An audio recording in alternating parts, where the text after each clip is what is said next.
السلام علیکم ورحمۃ اللہ وبرکاتہ۔ آج ہم جس موضوع پہ بات کریں گے وہ ہے کہ انسان رزق کی تنگی میں پھنس جاتا ہے اور اسے معلوم بھی نہیں ہوتا کہ میں اس رزق کی تنگی کو کس طرح وسعت میں تبدیل کر دوں، اور ظاہری اسباب کے پیچھے بھاگتا رہتا ہے، دنیا کی محنت کے پیچھے بھاگتا رہتا ہے اور اسی میں ساری زندگی گزار دیتا ہے۔ یاد رکھیں، کچھ ہیں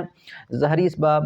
اور کچھ ہیں باطنی اسباب۔ مسلمان کبھی بھی ظاہری اسباب کو سامنے رکھ کے کامیاب نہیں ہو سکتا۔ مسلمان تو باطن کو سامنے رکھے گا، وہ اعمال جو آپ صلی اللہ علیہ وسلم نے بتائے ہیں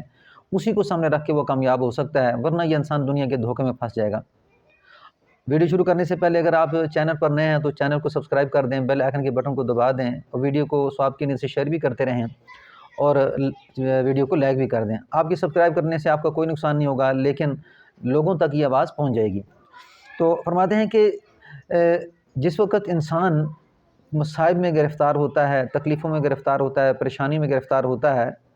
تو ان لوگوں کے جو مصائب میں گرفتار ہیں، رزق کی تنگی کی طرف سے ہو یا کسی پریشانی کی طرف سے ہو، جس کی بیٹیاں ہیں 7 8 بیٹیاں ہیں، اب ان کے لیے اتنا مال، اس کے پاس اتنا مال نہیں ہے کہ وہ ان کی شادیاں کروا سکے، تو پھر اللہ سبحانہ و تعالیٰ کسی ایسے انسان کے دل میں ڈالتے ہیں کہ جس سے وہ کیا کرتا ہے، ان ضعفاء کی خدمت کرتا ہے، یتیم کی، مسکین کی، اور اسی طرح وہ جو لاوارث ہیں، اور اسی طرح وہ جو مساکین ہیں۔ تو وہ آدمی جو ان کی خدمت کرتا ہے اور کسی کو پتہ بھی نہیں ہوتا اور یہ ان کو سہارا دیتا ہے، تو سہارا دینے کی وجہ سے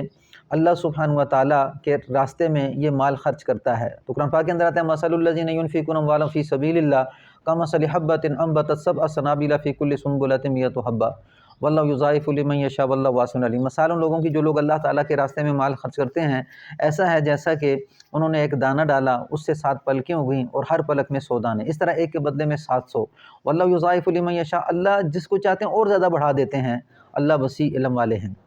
تو یہ جب انسان غریب، مسکین، یتیم کی جو ہے نا مدد کرتا ہے، تو فرمایا کہ اللہ سبحانہ و تعالیٰ ان کی مدد کرنے کی وجہ سے اس انسان کی کیا کرتے ہیں، حاسدین کے مقابلے میں، کہ جس وقت کیا ہوتے ہیں کہ حاسدین حسد کرتے ہیں اس کے ساتھ، اور اسی طرح پھر اس کے اوپر رزق کی تنگی آ جاتی ہے، تو پھر وہ رزق کی تنگی میں اور مصائب میں کیا کرتے ہیں، اللہ سبحانہ و تعالیٰ اس کی مدد کرتے ہیں اور ان ضعف، اس مدد کی وجہ سے اس کو پریشانی سے نکال دیتے ہیں۔ تو اس کر کے یعنی کہ اللہ سبحانہ و تعالیٰ کے لیے مال لگانا، انسان اس کو اپنی حسب توفیق کے مطابق جو بھی اسے تنخواہ ملتی ہے، جو بھی اس کے پاس مال آتا ہے، تو کچھ نہ کچھ خرچ کرنے کی عادت ڈالے، یہ انتہائی ضروری ہے انسان کی تکلیفوں سے بچنے کے لیے۔ فرماتے ہیں کہ حضرت عبداللہ بن مسعود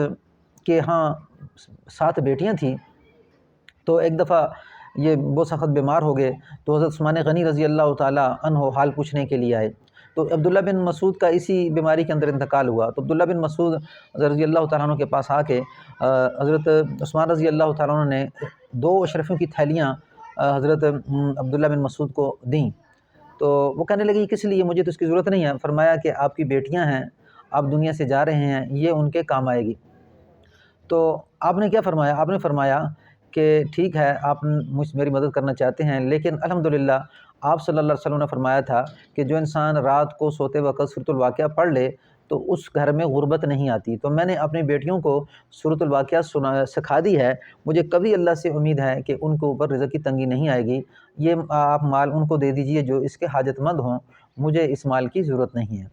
تو یعنی سورۃ الواقعہ ہر رات کو سونے سے پہلے، مغرب کے بعد پڑھ لے یا عشاء کے بعد پڑھ لے، ایک دفعہ روزانہ گھر میں ہر فرد پڑھے، تو الحمدللہ اس گھر میں بھی فاقہ کبھی نہیں ہوتا اور الحمدللہ اس گھر میں رزق کی تنگی نہیں ہوتی۔ اس کر کے یہ 2 چیزیں ہیں، مال اللہ کے راستے میں لگانا، غربا، مساکین جو حاجت مند ہو، مجبور ہو، حسب توفیق اس کے اوپر لگاتے رہنا، اور سورۃ الواقعہ کو رات کے وقت پڑھ لینا، اس سے الحمدللہ گھروں کے اندر سے رزق کی تنگیاں ختم ہو جاتی ہیں۔ السلام علیکم ورحمۃ اللہ وبرکاتہ۔